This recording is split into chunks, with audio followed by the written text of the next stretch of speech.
walang pinoprotektahan. Serbisyong totoo lamang, walang iwanan. May paninindigan, matatag maaasahan. Super Radio 594, Kapusong Pilipino, lahat Super Radio. Serbisyong totoo. Walang kinikilingan, walang pinoprotektahan. Serbisyong totoo lamang, walang iwanan.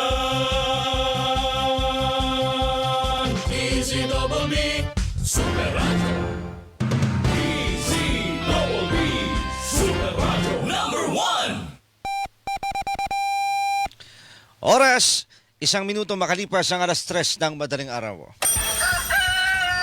Gising na! Balitaan na! Maiinit na balita, hindi pa huhuli, hindi pa titinag. Mga balitang sabay-sabay nating mamarkahan. Markado! Kasama si Mark Makalalad. Markado!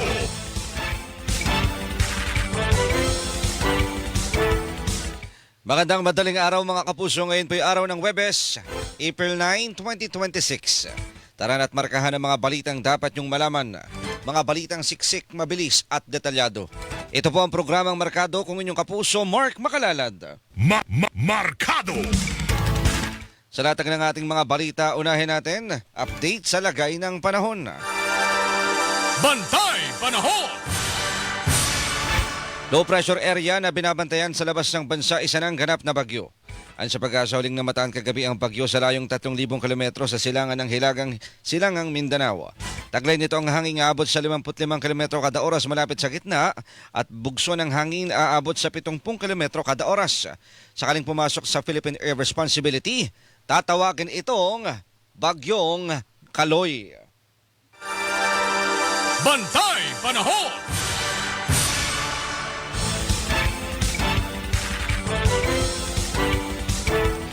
Sa ibang mga balita, salpukan ng pambaserong bus at multicab sa Ragay, Camarines Sur kagabi, 6 patay. Ayon sa pulisya, mga kawani ng lokal na pamahalaan ng bayan ng Lupi ang mga biktima na sakay ng multicab. Mag-outing sana mga biktima nang sumalpok ang kanilang sinasakyan sa bus na galing Maynila sa may bahagi ng Andaya Highway. Patuloy ang investigasyon ng mga otoridad sa insidente. Markado! Expanded number coding scheme sa Metro Manila suspendido ngayong araw. Inanunsyo ito ng MMDA kasabay ng pagunita ng araw ng Kagatingan na isang regular holiday.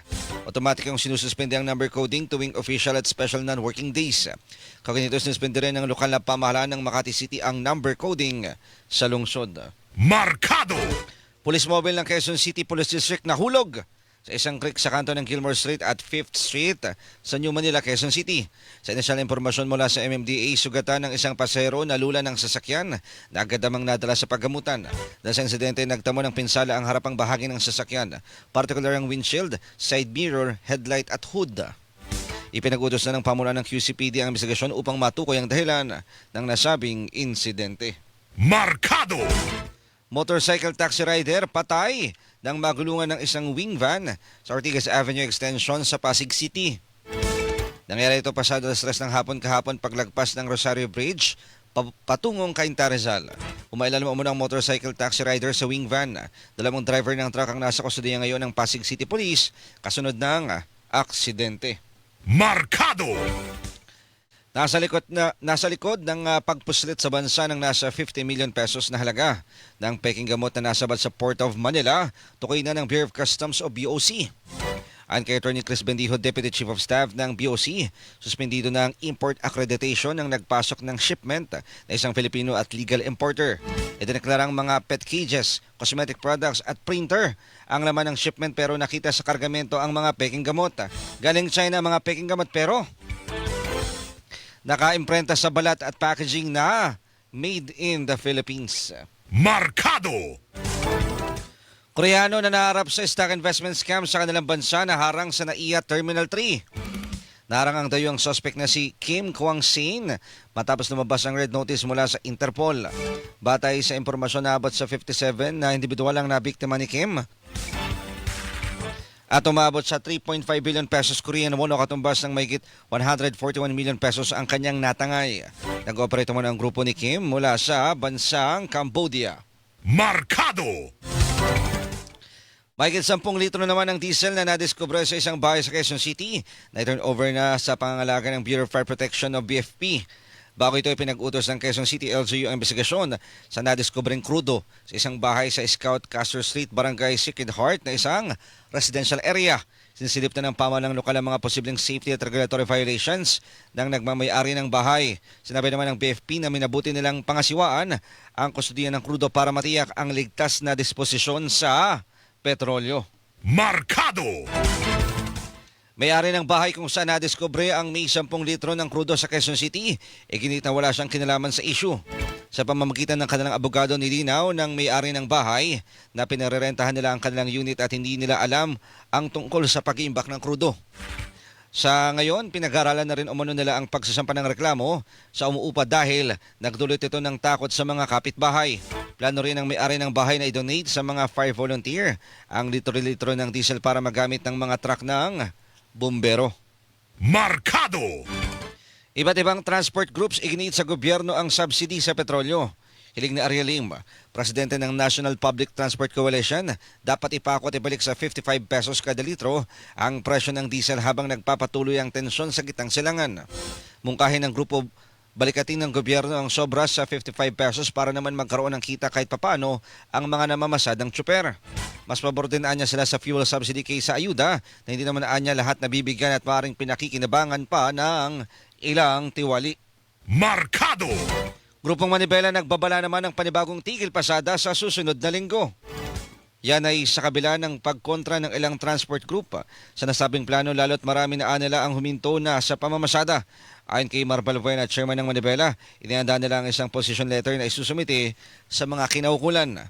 Sa naunang pahayag, sinabi ni Balbuena na plano nilang ilunsad ang tigil pasada sa darating na Miyerkules. Markado! 15, April 15. Kung matuloy po yan. Pagtumalaman ng mga nag-ikot na taxi sa mga lansangan, asahan na. Yan ang inahayag ni Samuel Ramos, Regional Chairman ng Manila Taxi and Regional Association. Ayon kay Ramos, marami sa mga taxi driver ay nagtitipid na ng konsumo ng gasolina ngayong napakataas na ng presyo kada litro. Apela ng grupo sa gobyerno, huwag naman sila iitsapwera sa bigay ng 5,000 pisong ayuda sa mga nasa sektor ng transportasyon. Markado! Maraming mangingisda naman sa Luzon tumigil muna sa pagpalaot dahil sa sobrang taas presyo ng gasolina. Sa pagdinig ng Senate Committee on Agriculture and Food, sinabi ni Jason Kainglet, Executive Director ng Samang Industriya ng Agrikultura o SINAG, na nasa 30% ng mga mangingisda ang huminto sa pagpalaot sa Cavite, Bataan, Zambales at Pangasinan.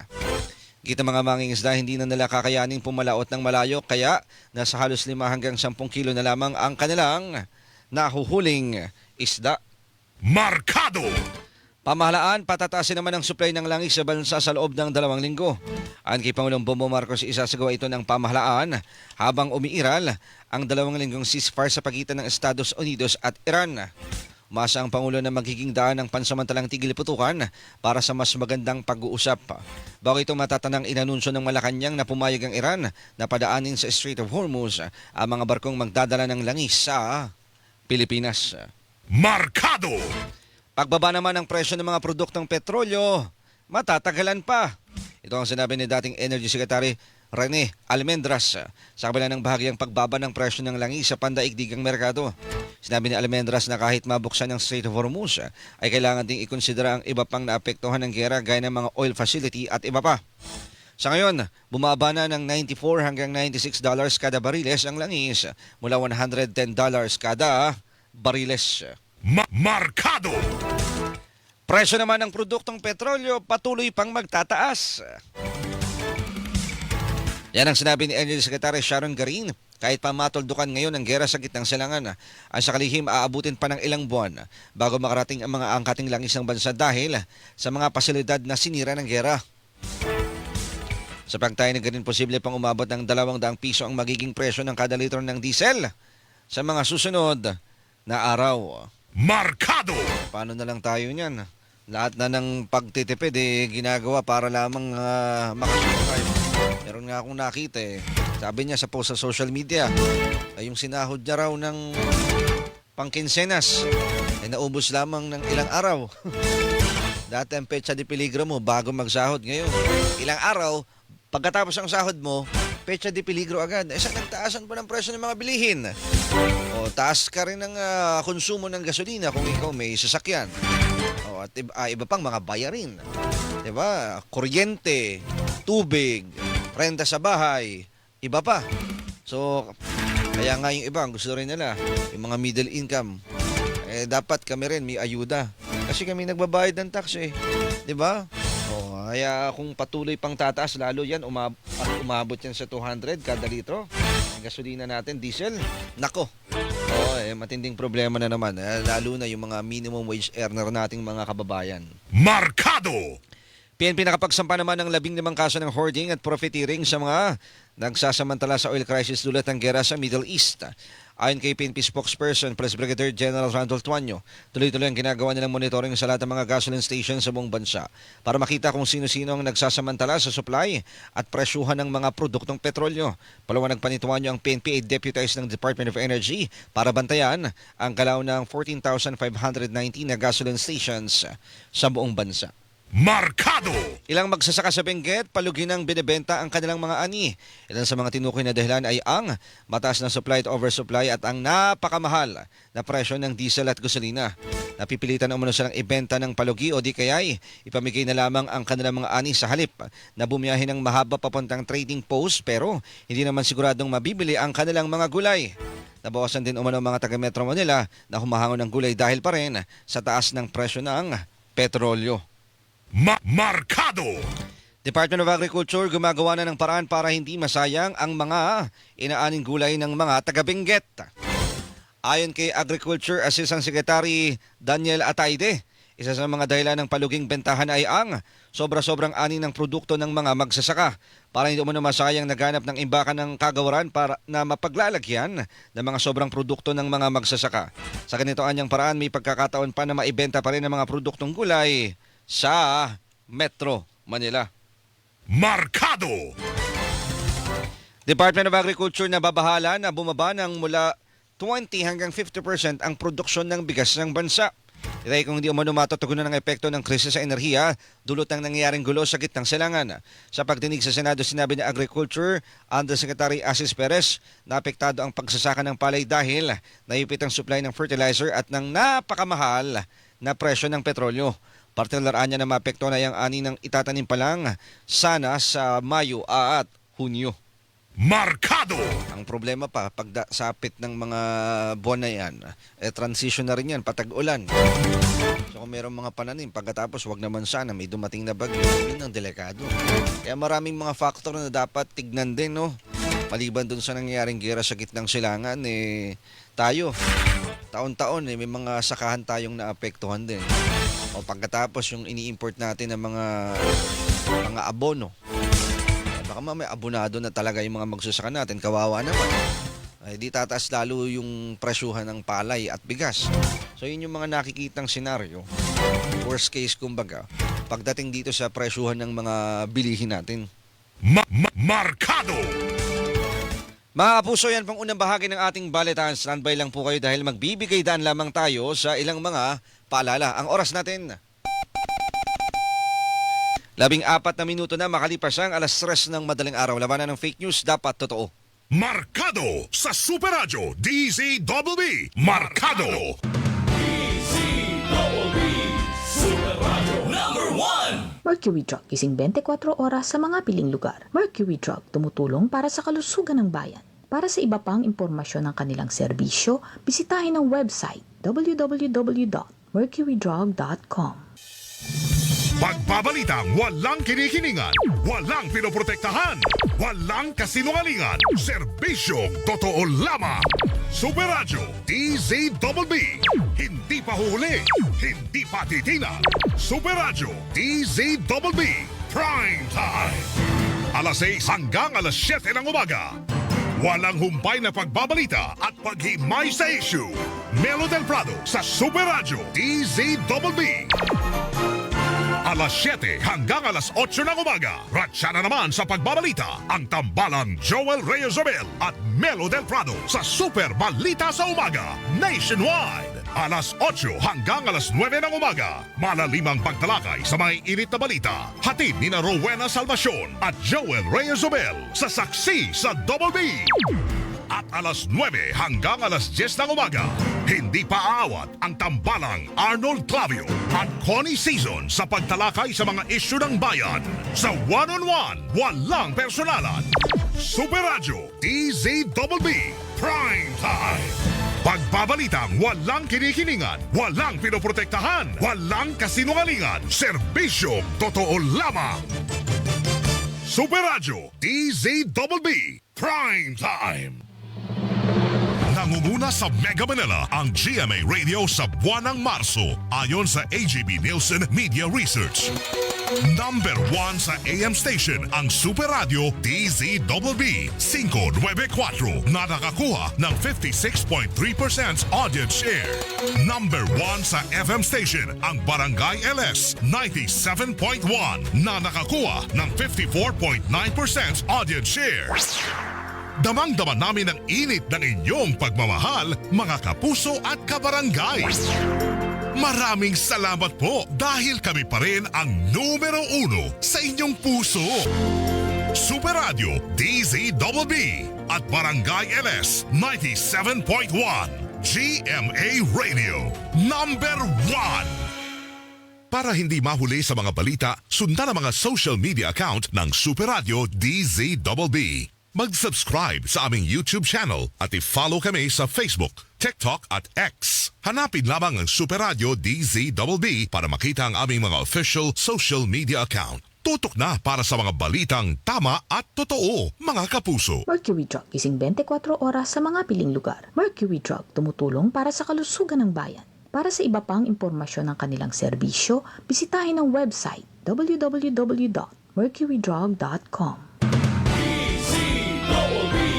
Super Radio number 1. Mga kapuso, ako po si Orly Trinidad. Patuloy nating pagsaluhan ang mga balitang nakakaapekto sa ating lipunan at talakayang tunay na makabuluhan. Patuloy kami maglilingkod sa inyo at maghahatid ng balitang walang kinikilingan, walang pinoprotektahan, noon at ngayon, serbisyong totoo.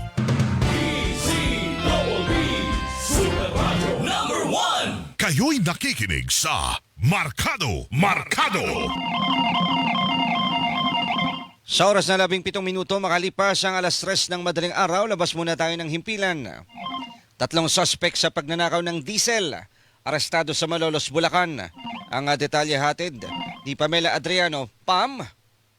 Arestado ang 3 lalaki matapos masangkot sa pagnanakaw umano ng diesel mula sa isang dump truck sa barangay Palapala, San Ildefonso, Bulacan. Ayon kay Police Lieutenant Colonel Gilmore Wasin, hepe ng San Ildefonso Municipal Police Station, batay sa pahayag ng biktima, tinatayang humigit kumulang 200 litro ng diesel na nagkakahalaga ng 25,400 pesos ang ninakaw mula sa isang dump truck na nakaparada sa lugar. Batay sa CCTV footage, napag-alamang ang mga suspect ay sakay ng isang puting sasakyan at makailang ulit na kumuha ng diesel. Natukoy na ng LTO ang rehistradong may-ari ng sasakyan na nagbigay daan naman sa pagkakakilala sa mga suspect. Naaresto ang 3 lalaki na may mga alias na Jule, 44 anyos, Onad, 26 anyos at Manny, 30 anyos. Narecover din ang sasakyang ginamit sa krimen at 2 walang lamang lalagyan ng diesel na pinaniniwalaang ginamit sa pagnanakaw. Patuloy pang pinaghahanap ang isa pang suspect na kabilang sa krimen. Inihahanda na rin ang pagsasampa ng kasong theft laban sa kanila.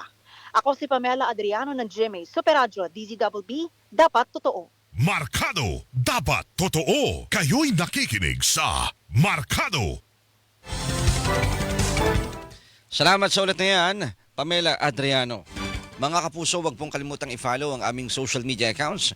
Hanapin lamang Super Radio DZBB sa Facebook, sa Expo na dating Twitter at maging sa TikTok. Meron din po kaming YouTube channel, search lamang Super Radio DZBB at mag-subscribe. Salamat mga kapuso. At syempre, pagbati sa mga kapuso po natin na walang sawang nakikinig po sa atin. Sinasabayan tayo dito sa pagising ng maaga. Sina Nelson Malinaw, Sheroke, Antonina Fangon, good morning. Ayan, nandyan din sina Ate Linda Zafra Miranda, Kanamon Samson. Kala Nanay Dorit Nanay Grace de la Cruz, kay Tita Cora Santo Tomas.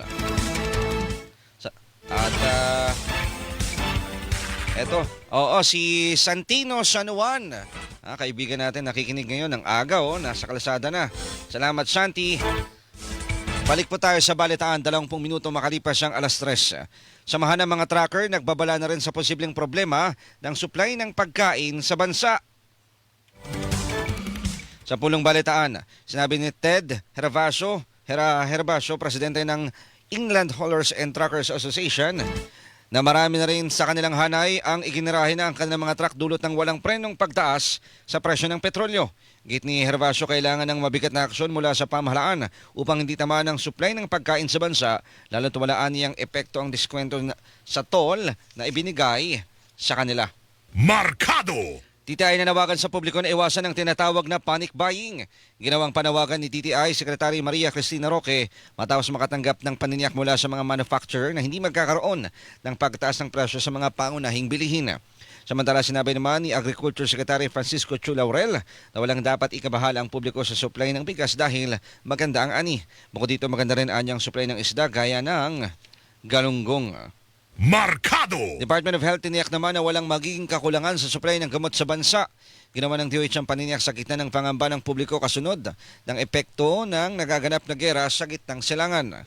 Ayon kay DOH spokesperson, Undersecretary Albert Domingo, tanging ang pagtaas ng presyo ng mga gamot ang hindi nila kayang tiyakin. May usapan na rin umano ang DOH at mga manufacturer ng mga gamot na ipaalam sa kanila sakaling bababa ang supply ng gamot sa bansa. Markado! At mga nagsarang gasolinahan lalo pang nadagdagan. Sa monitoring ng Philippine National Police, umabot na ngayon sa 393 ang mga nagsarang gasolinahan mula 370 noong isang linggo. Ang alam ko nga, umabot pa ito ng 100 eh. Pinakapektado ang Cordillera Administrative Region o CAR na umabot sa 79 gas stations ang nagsara. Sinundan ito ng Cagayan Valley na 43 at Bicol Region na merong 36. Markado! Ilang biyaheng pa Saudi Arabia ng Philippine Airlines balik na simula April 10. Inanunsyo ito ng PAL kasunod ng mga bagong development sa gitnang silangan. Batay sa bisyo ng PAL, pansamantala silang mag-ooperate sa pamamagitan ng alternate flight route upang masigurong mapapairal pa rin ang highest safety standards. May piling Manila-Riyadh flights umano ang magsasagawa ng maikling technical stop sa Bangkok para naman sa refueling. Markado! At Malacanang, nanawagan sa mga kritiko na huwag guluhin ang isipan ni Pangulong Bongbong Marcos.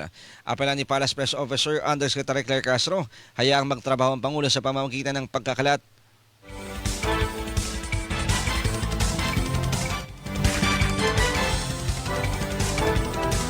ng maling impormasyon. Patuloyan niya na nag-iisip ang Pangulo ng mga hakbang na gagawin sa gitna ng gera sa gitnang silangan. Malagaan niya na matugunan ng seguridad sa pagkain supply ng langis sa bansa para sa kapakanan ng publiko. Markado! Malacanang muling iginiit na walang dapat ikabahala sa kondisyon ng pangkalusugan ni Pangulong Bongbong Marcos. Ayon kay Palace Press Officer Undersecretary Claire Castro, hindi naman nakakapekto sa trabaho ng Pangulo ng dati niyang kondisyon na diverticulitis. Nag-ingataan niya ang Pangulo sa pagkain upang maiwasan ang pag-ulit ng sakit na kanyang naranasan noon. Panayak pa ni Castro, walang nararanasang anumang problema sa kalusugan ng Pangulo sa kasalukuyan. Markado! Operasyon ng Konsulado ng Pilipinas sa Yemen ititigil simula April 13. Batay sa abisyo ng Embahada ng Pilipinas sa Riyadh, bunsod ito ng nagpapatuloy na security concerns sa nabanggit na bansa. Kasabay nito ay ang pagtatapos na rin ng termino ni Consul Mohammed Salih Al-Jamal. Dahil dito wala ng consular transaction sa Konsulado ng Pilipinas sa sana pagkatapos ng April 13 at ang lahat ng consular matters ay hahawakan naman ng Embahada ng Pilipinas sa Riyadh. Markado! Halaga naman ng piso, bahagyang nakabawi kontra dolyar. Yan ay matapos magsara kahapon ng palitan sa 59 pesos and 43 centavos sa isang dolyar. Ayon sa Bankers Association of the Philippines, mas malakas ito ng 9 na sentimo kumpara sa naitalang palitan ng 60 pesos and 33 centavos nitong Martes. Matandang huling nagsara ang piso malapit sa 59 pesos level noong ika-24 ng Marso kung saan pumali ito sa 59 pesos and 95 centavos kontra sa dolyar. Markado! House of Representatives at iba pang respondents pinagkukomento naman ng Korte Suprema. Kaugnay ito sa petisyon na inihain ng mga taga-suporta at company Vice President Sara Duterte laban sa impeachment process ng House Committee on Justice. Sa pinagsamang petisyon, kunekstyon kung naayon sa saligang batas ang proseso ng impeachment laban sa pangalawang Pangulo na tinatalakay ng House Committee on Justice. Hiniling din ng kampo ng Vice Presidente na maglabas ng TRO ang korte laban sa pag-usad ng impeachment process sa Kamara. Markado! Impeachment proceedings sa Kamara laban kay Vice President Sara Duterte tuloy. Ito ang tiniyak ni House Speaker Faustino D. III matapos hindi mag-issue ang Korte Suprema ng Temporary Restraining Order o TRO. Sa isang pahayag sinabi ni D na welcome sa Kamara ang utos ng Korte na magkomento sa mga petisyon kaugnay ng impeachment. Didinggin niya ng House Committee on Justice ang mga reklamong impeachment laban sa Vice Presidente alinsunod sa saligang batas at sa mga patakaran sa pamamagitan ng patas, sumayos at prosesong nakabatay sa ebidensya. Markado! Umunay dating bagman naman ni Vice President Sara Duterte na si Ramil Madriaga inaasang haharap sa impeachment proceedings ng House Ethics Committee. Yan ay matapos pagbigyan ng isang korte sa Manila ang hiling ng komite na payagan si Madriaga na humarap sa impeachment proceedings sa April 14. Una nang sinabi ni committee member Bicol Saro Party List Representative Terry Redon na titestigo si Madriaga tungkol sa umano'y maling paggamit ng confidential funds ng Vice Presidente. Si Madriaga na dating aide at umano'y bagman ni VP Sara ay kasalukuyang nakadetine sa pasalidad ng BJMP sa Camp Bagong Diwa sa Taguig City. Markado! At defense team ni Vice President Sara Duterte tiniyak na tatalima sila sa maging desisyon ng Korte Suprema. Kaugnay ito sa inihayang petition for certiorari and prohibition ng defense team ni VP Sara sa kataas-taasang hukuman. Kaugnay ng nagpapatuloy na pagdinig sa House Committee on Justice sa reklamong impeachment laban sa ikalawang Pangulo. Sa isang pahayag, nilinaw din ng mga abogado ng Vice Presidente na ang pagkain ng petisyon sa Korte Suprema ay hindi upang maiwasan ang proseso kundi para matiyak na hindi ito lumalabag sa konstitusyon. Markado! At mga kapuso, dyan po nagtatapos ang ating balitaan. Mga balitang minarkahan natin, mga balitang siksik, mabilis at detalyado. Salamat sa mga nakasama natin sa loob at labas ng himpilan. Huwag bibitiw, huwag mawawala ang tabayanan po. Susunod na programa, umaga na balita ng inyong makakasama, si Alan Gatus. Mga kapuso, dito po sa DZBB, walang kinikilingan, walang pinoprotektahan. Noon at ngayon, serbisyong totoo. Oras 27 minuto na makalipas ang 3:00 ng madaling araw. Markado sa Super Radio DZBB. Markado!